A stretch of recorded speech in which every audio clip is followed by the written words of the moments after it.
जय हिंद। इसके पिछले क्लास में हमने देख लिया था क्लास 10th का सेकेंड और फर्स्ट चैप्टर के बारे में, ठीक है। तो जिन लोगों ने वो वीडियो नहीं देखा है, प्लेलिस्ट आपका बन गया है, आप वहाँ से देख लीजिएगा। देखिएगा, इस चैप्टर में मैं बात करूँगा क्लास 10th का थर्ड चैप्टर, ठीक है।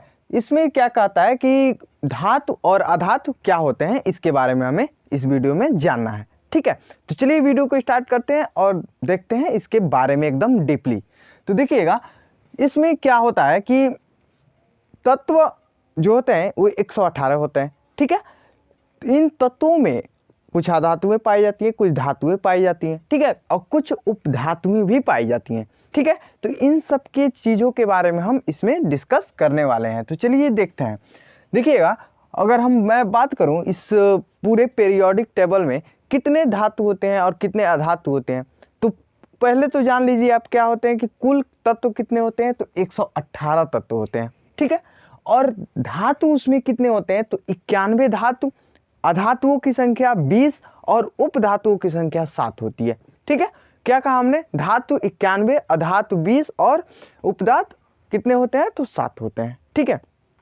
ये बात आपको क्लियर हुआ। चलिए आगे देखते हैं।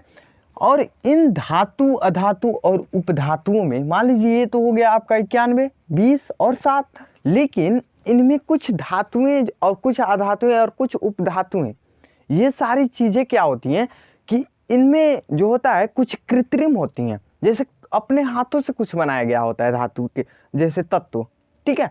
कुछ तत्व अपने हाथों से बनाया जाता है और कुछ तत्व जो होता है वो प्राकृतिक रूप से बनाया जाता है, यानी प्रकृति ने हमें दिया है, ठीक है। तो यही चीज़ हमको डिस्कस करना है, ठीक है। तो चलिए वीडियो को स्टार्ट किया जाए। चलिए तो देखिए क्या कहता है कि कृत्रिम अगर बात करें तत्व कितने हैं, ठीक है। कृत्रिम तत्व कितने बनाए गए हैं, तो कृत्रिम तत्व कितने हैं, 94, ये आप देख रहे होंगे। और प्रकृति की बात करें, यानी कि प्रकृति ने हमें कितने दिए हैं, तो 24 तत्व, ठीक है। इतने बात क्लियर हुए।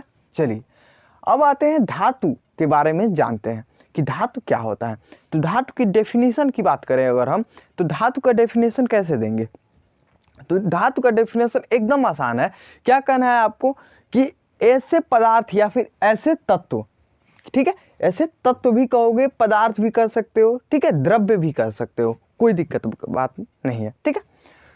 तो ऐसे तत्व जो क्या करते हैं, दो से या फिर कह सकते एक या एक से अधिक इलेक्ट्रॉन त्याग करके क्या करते हैं, तो धनायन बनाने की प्रवृत्ति रखते हैं, ठीक है। धनायन बनाने की प्रवृत्ति का मतलब क्या होता है कि जैसे मान लीजिए आपके पास कोई बहुत सारा चीज है, ठीक है।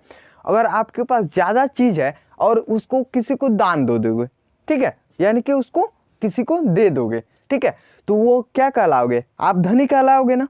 तो वैसे ही धनी से आपको याद रखना है धातु, ठीक है, धनायन। तो यहाँ पे क्या है कि एक या एक से अधिक इलेक्ट्रॉन क्या करेगा, धातु त्यागेगा, यानी कि किसी को देगा, ठीक है। अगर देगा तो उसे हम क्या बोलेंगे, धातु। अब कैसे दे रहा है उसको आप देख लीजिए। यहाँ पे क्या होता है कि जैसे मान लीजिए कोई भी धातु ले लीजिए आप, जैसे सोडियम ही आप ले लो, ठीक है, सोडियम, ये आपको दिख रहा होगा ना।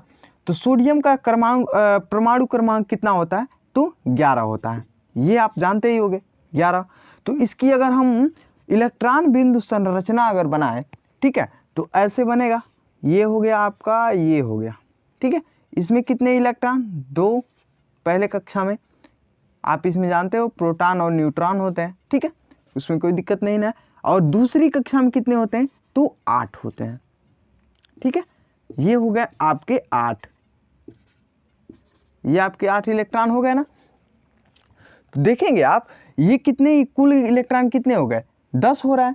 अगर लेकिन सोडियम का हमने भैया बताया था कि कितने होते हैं, सोडियम का 11, तो एक इलेक्ट्रॉन आपका बाहर छूट रहा है, ठीक है, एक इलेक्ट्रॉन आपका बाहर छूट रहा है। तो अब मान लीजिए कोई इसके साथ अधातु आके जुड़ रहा है, ठीक है, अधातु आके जुड़ेगा तो क्या करेगा, ये एक इलेक्ट्रॉन त्यागना चाहिए इसको, या फिर अष्टक कंप्लीट करने के लिए इसको क्या करेगा, 7 इलेक्ट्रॉन और चाहिए, ताकि 8 इसमें पूरे हो जाएं, तब जाके शांति से बैठेगा। नहीं तो बेचैन रहेगा कि ताकि हम एगो दे दें और नहीं तो एगो ले लें, ठीक है, एगो नहीं मतलब 7 को ले लें, ठीक है।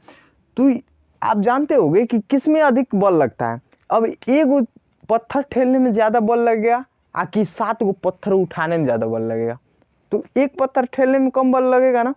तो ये क्या करता है, एक इलेक्ट्रॉन किसी को दे देता है, इसीलिए इसको क्या बोलते हैं, एक इलेक्ट्रॉन त्याग रहा है और क्या बना लेगा, और धनायन बना लेगा, यानी कि n पर +1 हो जाएगा। ठीक है, जितना इलेक्ट्रॉन त्यागेगा उतना प्लस हो जाएगा, और जितना इलेक्ट्रॉन लेगा उतना माइनस हो जाएगा। ये आप ध्यान में रखिएगा। तो माइनस होगा तो अधातु और प्लस होगा तो धातु। ठीक, चलिए अब आते हैं, आगे बढ़ते हैं और देखते हैं भौतिक गुण के बारे में। तो धातु का भौतिक गुण क्या होता है? तो धातु का भौतिक गुण में सबसे पहला है चमकदार। धातुएं क्या होती हैं? चमकदार होती हैं। जैसे आप देखते हुए सोना चांदी है, ठीक है, गलती से हो गया वो। तो सोना और चांदी, इसको आप सिंपल लाइफ में देख सकते हो कि जैसे आप क्या करते हो कि लड़के हो तो भाई वो ओम पहनते हैं ना सब, ठीक है, और लड़कियां क्या करती हैं तो आभूषण बनाती हैं, ठीक है। तो वो क्या होती हैं? चमकदार होती हैं, इसीलिए उसको आभूषण के रूप में बनाया जाता है। लेकिन कुछ जो होती हैं अपवाद है, ठीक है, क्योंकि अधातुएं भी कुछ चमकदार होती हैं, ठीक है, लेकिन वो क्या है, धातु नहीं है। जैसे में अपवाद में आयोडीन, ग्रेफाइट और हीरा। हीरा भी बहुत चमकता है ना, आप जानते हो चमकता है, ठीक है। ग्रेफाइट आप पेंसिल लोगे, पेंसिल में ग्रेफाइट की मात्रा आपको मिल जाएगी। पेंसिल को क्या करना, ऐसे पेज पे रगड़ के, ठीक है, उसके बाद से लाइट में ऐसे करोगे तो क्या करेगा, आपको चमकता हुआ दिखाई देगा, ठीक है। आयोडीन नमक में पाया जाता है, नमक में मिलता है ना, थोड़ी सी मात्रा मिलाई जाती है, ठीक है। किस लिए, ये आप कमेंट में बताओगे, ठीक है। वो बीमारी होती है, उस बीमारी से क्या करने के लिए, बचने के लिए, ठीक है। वो एक रोग है, वो गले पे होता है, ठीक है। इतना हिंट दे दिया आपको। तो ये हो गया आपका चमकदार, ठीक है। लेकिन ये क्या है, अपवाद है, ये अधातुएं होती हैं। चमकदार तो होती हैं पर अधातुएं होती हैं, ठीक है, लेकिन धातुएं चमकदार होती हैं, ये चीज़ आपको ध्यान में रखना है। अब क्या है, धातुएं तन्य होती हैं। तन्य का मतलब क्या होती है, उसे हम तान करके एक रस्सी के रूप में बना सकते हैं। जैसे में आप एग्जाम्पल के रूप में, सबसे बेस्ट एग्जाम्पल जो है, कभी कभी बोर्ड एग्जाम में भी पूछ देता है। जैसे क्या करते हैं कि अगर आप जो 1 ग्राम अगर सोना ले रहे हैं, ठीक है, 1 ग्राम अगर सोना ले लिए, तो उस सोने को, ठीक है, तो उस सोने से हम क्या कर सकते हैं, उसको तान करके 2 किलोमीटर रस्सी बना सकते हैं। रस्सी यानी मोटा रस्सी नहीं, उसको पतले तार के रूप में परिवर्तित कर सकते हैं। कितना, तो 2 किलोमीटर। आप समझ सकते हैं 1 ग्राम सोने में, ठीक है, 1 ग्राम, ठीक है, इतने सोने में आपको 2 किलोमीटर तक तार मिल जाएगा, पतला तार एकदम महीन, ठीक है। तो इतना तन्य होता है धातु, ठीक है। उसके बाद से अगर हम बात करें, विद्युत और ऊष्मा का सुचालक होता है। जैसे विद्युत और ऊष्मा का सुचालक का मतलब क्या होता है कि जैसे आप देखते होंगे घरों में तार जो दौड़ी होती हैं, ठीक है, जो तार इसमें लगे हैं, जैसे ये बल्ब जल रहा है, इसमें भी कनेक्शंस किए गए हैं, ठीक है, इसमें तार जोड़ी हुई है। तो हम लोग क्या करते हैं, कई तार प्रयोग करते हैं। आयरन का भी तार होता है, ठीक है, जो थोड़ा सा कमजोर टाइप में होता है, लेकिन सबसे बेस्ट क्वालिटी का जो तार होता है वो चांदी का होता है, ठीक है। चांदी में इतना खतरनाक जो क्या बोलते हैं, विद्युत प्रवाहित होता है ना, कि उसमें आपको मतलब ऊर्जा वेस्ट नहीं जाती है, ठीक है, विद्युत ऊर्जा वेस्ट नहीं जाती है, ठीक है। उसके बाद से आता है कॉपर। कॉपर की तार हम लोग जरूर प्रयोग करते हैं और महंगा भी बिकता है, ठीक है। तो कॉपर का तार। उसके बाद से एग्जाम्पल तो हम लिखे ही होंगे, यहाँ पे नहीं लिखे क्या, ठीक है, चलिए। कॉपर हो गया, कॉपर के बाद से एल्यूमिनियम, ठीक है। तो एल्यूमिनियम आप देखे होंगे कि जैसे आपके गांव में लाइट जो गया है, उसमें आप 2 कनेक्शन गए होंगे, वो सारा का सारा एल्यूमिनियम का तार होता है, ठीक है। ये बात क्लियर हुआ कि नहीं? चलिए आगे देखते हैं। अब बढ़ते हैं आगे। धातुएं क्या होती हैं, क्रियाशील होती हैं। क्रियाशील का मतलब क्या होता है कि जैसे आप क्या करोगे, उसे जैसे ही हवा में लाओगे तो धड़ाक फट जाएगा, आप डर जाओगे, ओ माय गॉड ये क्या है। तो ऐसी कौन सी धातुएं होती हैं कि जो ऑक्सीजन से क्या करते हैं कि ऑक्सीजन में आते ही वो रिएक्शन कर जाता है, ठीक है। ऑक्सीजन से रिएक्शन करके धड़ाक से आग लग जाएगा उसमें, ठीक है। तो कौन कौन सी धातु होती है? सोडियम और पोटेशियम। के से पोटेशियम, एन से सोडियम, ठीक है। तो सोडियम और पोटेशियम इतना क्रियाशील धातु होता है कि उसको किस में रखा जाता है? तो केरोसिन के तेल में रखा जाता है सोडियम और पोटेशियम को, ठीक है। इतना बात क्लियर हुआ ना? चलिए, क्योंकि वो इतने क्रियाशील होता है ना कि जैसे ही वो केरोसिन से बाहर आएगा तो क्या करोगे कि देखोगे कि उसमें आग जल रहा है, आग धड़ाक से पकड़ लेगा, ठीक है। तो अगर चाहे उसको आप पानी में भी रखोगे ना तो पानी में भी वो जैसे लगता है कि क्या बोलते हैं, पटाखा फोड़ रहे हैं, ठीक है। पटाखे की तरह आवाज आता है। क्यों? क्योंकि क्या होता है जल में, क्यों आप कहोगे कि उसमें तो ऑक्सीजन है ही नहीं। कैसे नहीं है भैया?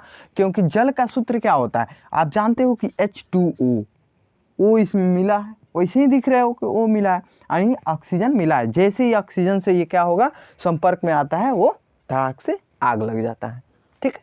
चलिए अब आते हैं थोड़ा सा एक और भौतिक गुण है उनका, क्या होता है, गलनांक जो होता है वो उच्च होता है, हाई होता है, ठीक है। कितना उच्च होता है भैया?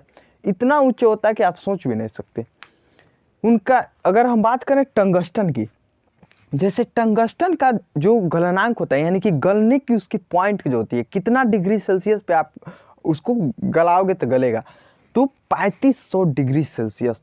3500 डिग्री सेल्सियस पे तो हम लोग तो भुजा कर राखी हो जाएंगे, ठीक है। 3500 डिग्री सेल्सियस पे ये गर्म होता है, सॉरी कह रहा है गल रहा है, ठीक है। इसलिए इसको क्या किया जाता है? हीटर में प्रयोग किया जाता है। आप गांव में हीटर देखते होंगे कि वो धीरे धीरे गर्म होता है, ठीक है। और धीरे धीरे गर्म होता है तो 3500 डिग्री थोड़ी पहुंच जाएगा, ठीक है। उतना में तो गांव का ट्रांसफार्मर भड़क जाएगा, ठीक है। तो 3500 डिग्री जो है सेल्सियस, वो क्या होता है, उतना पे ये पिघलता है टंगस्टन। इसीलिए आप देखते होंगे कि जैसे घरों में जो 100 वाट का बल्ब होता है उसमें प्रयोग किया जाता है, ऐसे रिंग की तरह होता है, उसमें इतना छोटा सा, ठीक है। तो उसमें टंगस्टन, वो टंगस्टन का होता है, ठीक है। उसके बाद से आयरन, आयरन का भी गलनांक काफ़ी अधिक होता है, यानी लोहा का, ठीक है। उसको आप गलाने के लिए आपको उसको 1535 डिग्री, ठीक है, 1535 डिग्री सेल्सियस करोगे तब आपको गलेगा, ठीक है। उसके बाद से आता है कॉपर। कॉपर का भी गलनांक अधिक होता है 1038 डिग्री सेल्सियस, ठीक है। चलिए अब आते हैं थोड़ा सा एग्जाम्पल, सबसे मोस्ट इम्पोर्टेंट है ये, किसी से मतलब पूछने वाला जो कोई एटीट्यूड में हो ना, उससे सवाल पूछ दीजिएगा। सबसे हल्की धातु, कहेगा सबसे हल्की धातु, ऐसे सोच में पड़ जाएगा, ठीक है। तो सबसे हल्की धातु क्या होती है? लिथियम। उसके बाद से सबसे भारी धातु की बात करें तो ऑस्मियम, ठीक है। इतना बात क्लियर हुआ? चलिए अब ये बात आप लोगों को क्लियर हो गई होगी। अगले वीडियो में हम पढ़ेंगे कि अधातुएं क्या होती हैं। ये सारा चीज़, इससे बाहर कहीं कुछ जाने वाला नहीं है क्वेश्चन, ठीक है। तो इसको आप नोट्स में उतार लेंगे।